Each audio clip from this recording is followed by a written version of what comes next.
नमस्कार, मैं हूं मिस्टर स्टॉक। तो दोस्तों, साल 2010 में फाइनेंशियल एक्सप्रेस से बात करते हुए शेयर मार्केट के बिग बुल राकेश झुनझुनवाला ने कहा था कि मैंने एहसास किया है कि मुझे कड़े अनुशासन का पालन करना होगा। मैं डायबिटिक हूं और मछली की तरह शराब पीता हूं और मैं मेरे जुड़वा बच्चों को 25 साल का होता हुआ देखना चाहता हूं। लेकिन रविवार को मुंबई में झुनझुनवाला का निधन हुआ तो उनके जुड़वा बच्चों की उम्र 12 साल ही हुई है।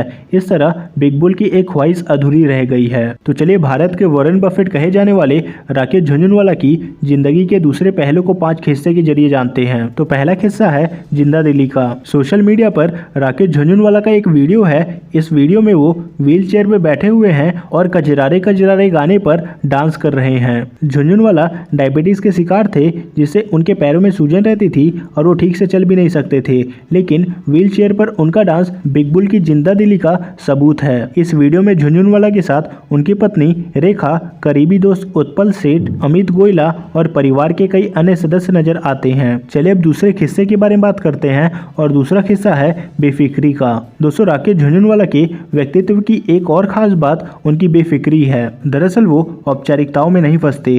पिछले साल उनकी 2 तस्वीर खूब चर्चा में रही। पहली तस्वीर में वो निर्मला सीतारमण से मिलने चप्पल पहनकर पहुंच गए थे और दूसरी तस्वीर में वो प्रधानमंत्री के साथ बिना प्रेस की शर्ट पहने दिखाई दे रहे हैं। इस बारे में सवाल पूछे जाने पर झुनझुनवाला ने मुस्कुराते हुए बताया था कि मैंने 600 रुपये देकर अपना शर्ट प्रेस करवाया था, लेकिन इसके बाद भी उसमें सिलवट्टे पड़ गए तो मैं क्या करूं। वो आगे कहते हैं कि मैं तो शर्ट पहनकर ऑफिस भी चला जाता हूं। इस इंटरव्यू में जब उनसे पूछा गया कि पीएम मोदी से मुलाकात में क्या बातें हुई, तो झुनझुनवाला ने बेफिक्री से जवाब देते हुए कहा कि सुहागरात में मेरी बीवी से क्या बातें हुई, ये सब कोई बताने वाली बात है क्या। चलिए अब तीसरे किस्से के बारे में बात करते हैं और तीसरा किस्सा बिग बुल की सादगी का है। दरअसल 2021 में झुनझुनवाला से एक इंटरव्यू में पूछा गया था कि पिछले 18 महीने में आपका पोर्टफोलियो रॉकेट की तरह बढ़ा है, आपकी नेटवर्थ 40,000 करोड़ रुपए पहुंच गई है, इसे आप कैसे देखते हैं। इस पर झुनझुनवाला बेहद सादगी से कहते हैं कि किसको गिनना है,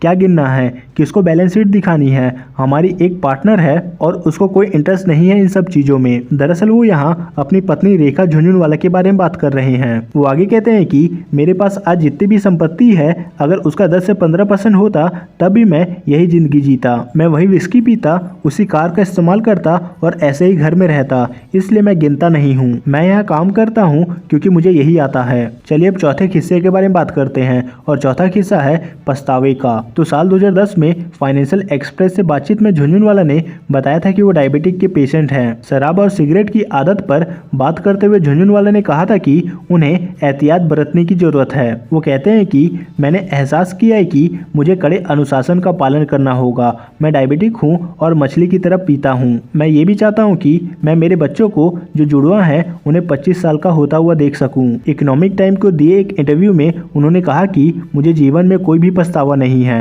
मेरी एक ही तमन्ना रही है कि मुझे अपनी पर्सनल आदतों को सुधारना चाहिए था और मुझे ज्यादा एक्सरसाइज करना चाहिए था। चलिए अब आखिरी किस्सा यानी कि 5वें किस्से के बारे में बात करते हैं और 5वां किस्सा रिस्क लेने का है। राकेश झुनझुनवाला को रिस्क लेने में कभी डर नहीं लगा। शुरुआती दिनों में उन्होंने अपने भाई के क्लाइंट से पैसे उधार लिए और उसे ब्याज सहित लौटाने का वादा किया। झुनझुनवाला को पहला मुनाफा 1986 में हुआ जब उन्होंने टाटा टी के 5000 शेयर 43 रुपए के दर से खरीदे। फिर स्टॉक मार्केट बढ़ा और 3 महीने में ही शेयर के दाम 143 रुपए पर पहुंच गए। उन्हें 3 महीने में ही 3 गुना का मुनाफा हुआ। तब से उनके रिस्क लेने का सफर जारी रहा। इकोनॉमिक टाइम को दिए एक इंटरव्यू में राकेश झुनझुनवाला ने कहा था कि मुझे मार्केट और औरत में इंटरेस्ट है। औरत प्यार से चलती है और मार्केट रिस्क से। रिस्क लेने मेरी आदत है और बाजार जब अच्छे मौके देती है तो मैं अपने पत्नी की चूड़ियां तक बेचकर निवेश करने के लिए तैयार हूं। दोस्तों, झुनझुनवाला के पिता इनकम टैक्स ऑफिसर थे और 1985 में झुनझुनवाला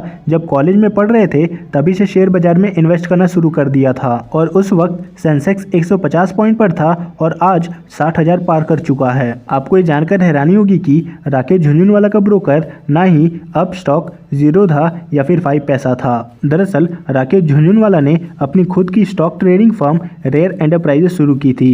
ये फर्म राकेश और उनकी पत्नी रेखा के नाम पर बनी है और रेयर एंटरप्राइजेस में रेयर में आर का मतलब राकेश और आरी का मतलब रेखा झुनझुनवाला है। तो दोस्तों ये थी राकेश झुनझुनवाला की ज़िंदगी की दिलचस्प बातें। हालांकि दोस्तों आप कमेंट करके बताइए कि आप राकेश झुनझुनवाला के बारे में क्या सोचते थे। तो दोस्तों ये थे कुछ अपडेट राकेश झुनझुनवाला को लेकर। इस वीडियो में फिलहाल इतना ही, मिलते हैं नेक्स्ट वीडियो में।